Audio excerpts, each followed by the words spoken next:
Hi, I'm Sheilaa Hite, world-class astrologer, tarot master, spellcaster, medium, and all-around magical being. And I'm here today to talk to you about this week's astrology. So this week, there will be change. A couple of very big changes are going to happen this week. So we'll start with tomorrow, Tuesday, the planet Mars. Mars is the planet of how we get things done, how we do things. It's also the planet of aggression or assertion.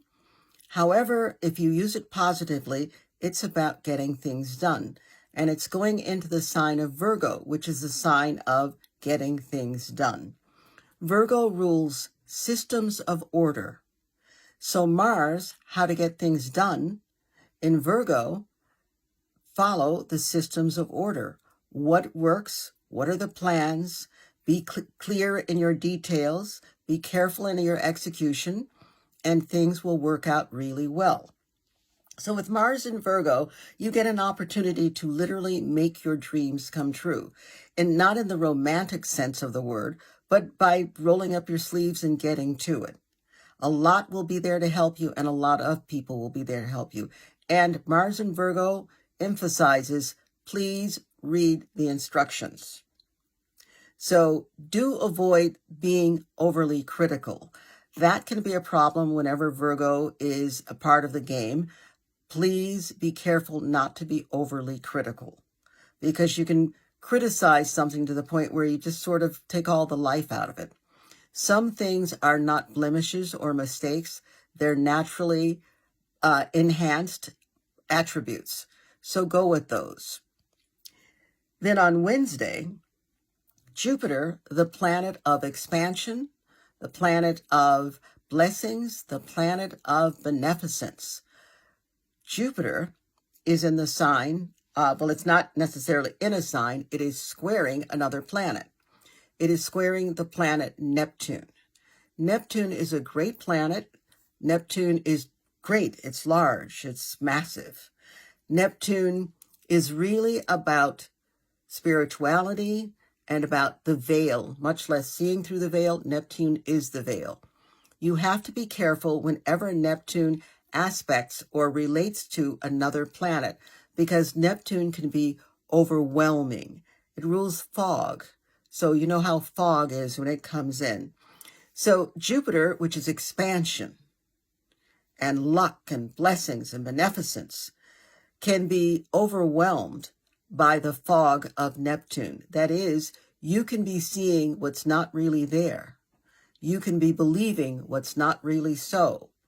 You need to be very careful. You can be overly optimistic with this. Jupiter, yay, and Neptune, sure. You can be overly optimistic. Keep your feet on the ground. Now, what's going to help is, remember, Mars, how we get things done, will be in the sign of Virgo.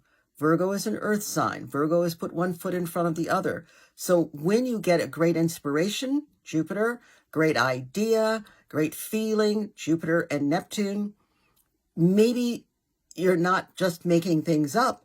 Maybe you got a transmission from the front office, which is a great thing, but now bring it down to earth and start making plans and follow one step at a time. You'll get there.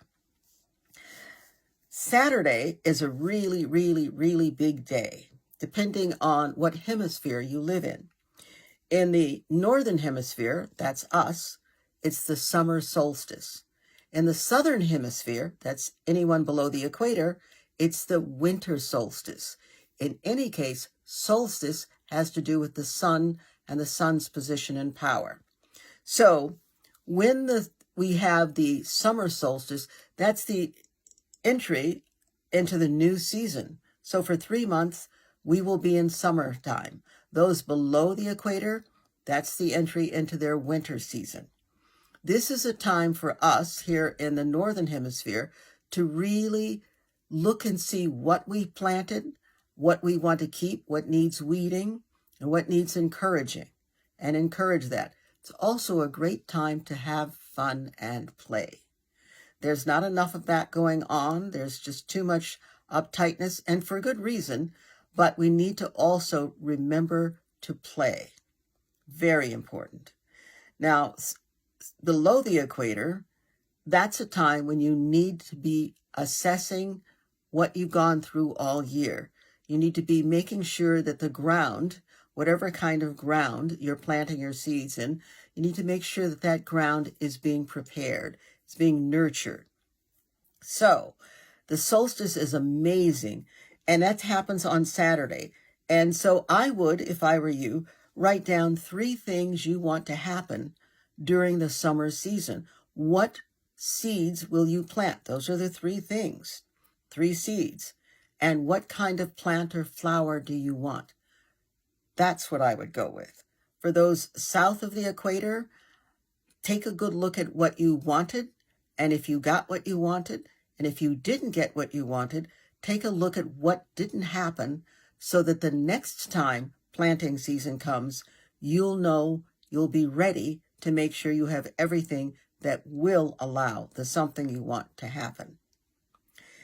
Then on Sunday, we have Mars, the planet of how we get things done. We started this out with Mars, didn't we? Mars entering the sign of Virgo. We've got Mars, how we get things done, making an opportunity aspect. That's a sextile. That's what we call it, Latin for 60.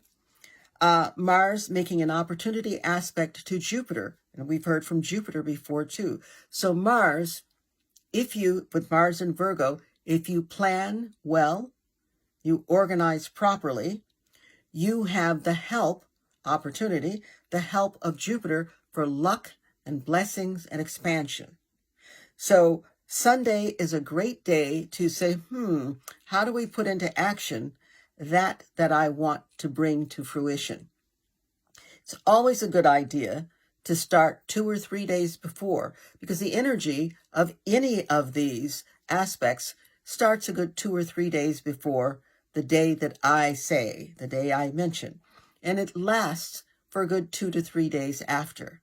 So how do you want to prepare? How do you want to be in the moment?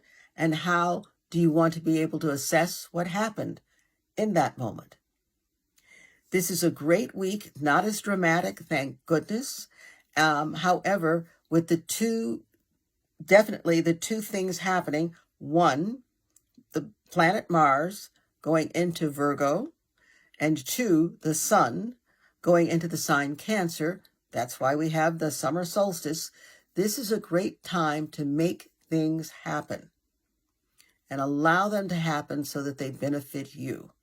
So on that note, I say good night for now, and until next week, bye.